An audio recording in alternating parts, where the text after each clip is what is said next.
In a world where smartphones, smart TVs, smart speakers, even smart refrigerators are everywhere, it's time we ask ourselves a tough question. Does privacy still exist? The short answer? Not really. But that's not the whole story. Let's rewind for a second. Not long ago, privacy meant closing your curtains, locking your diary, and keeping your personal life, well, personal. But fast forward to today, and our lives are increasingly digital. We share what we ate, where we went, who we're with, and what we're thinking, all at the tap of a screen. While that might seem harmless, every post, like, and location check-in is another piece of a much bigger puzzle, your digital footprint. The trade-off, convenience versus privacy. We've all agreed, perhaps unknowingly, to a silent trade. We get free services like email, navigation, and social media, but in return, we hand over personal data. Big tech companies collect this data to learn about us, what we like, what we buy, how we think, and they use it to target us with ads, personalized content, or even predict our next move. It's not just social media. Websites track your clicks, apps log your location, and devices listen in for voice commands. Ever talked about something and then seen an ad for it?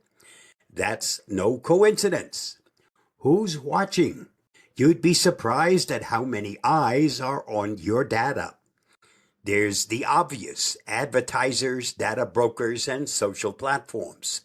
Then there's the more shadowy side: hackers, cybercriminals, and even governments. In some cases, surveillance is meant to protect us from threats.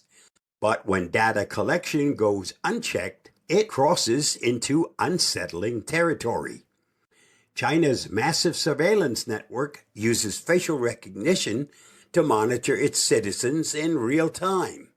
In the US and Europe, surveillance is more subtle, but still widespread, often in the name of national security. Can you be private online? Here's the silver lining. While total digital privacy might be a myth, you can take steps to control your data and protect your identity. Think of it like locking the doors on your house. You may not stop every break-in attempt, but you make it a lot harder for anyone to get in. Here are a few privacy tips even beginners can follow. Use strong, unique passwords for every account. Turn off location sharing unless you really need it. Limit app permissions. Does that calculator really need access to your photos? Use encrypted messaging apps like Signal or WhatsApp. Choose a privacy-focused browser. This last one's important, so let's dive in a bit deeper. Brave and Firefox, your privacy wingman.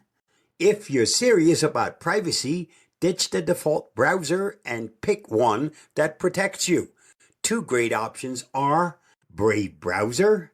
It blocks trackers and intrusive ads by default, speeding up your browsing experience while protecting your data. It's based on Chromium, so it feels like Chrome but without the spying. It even has a built-in Tor mode for extra anonymity and a privacy-respected ad system that lets you earn crypto, BAT tokens, if you choose to view ads. Firefox by Mozilla, a veteran in the privacy game. It's open source, nonprofit, and loaded with privacy tools.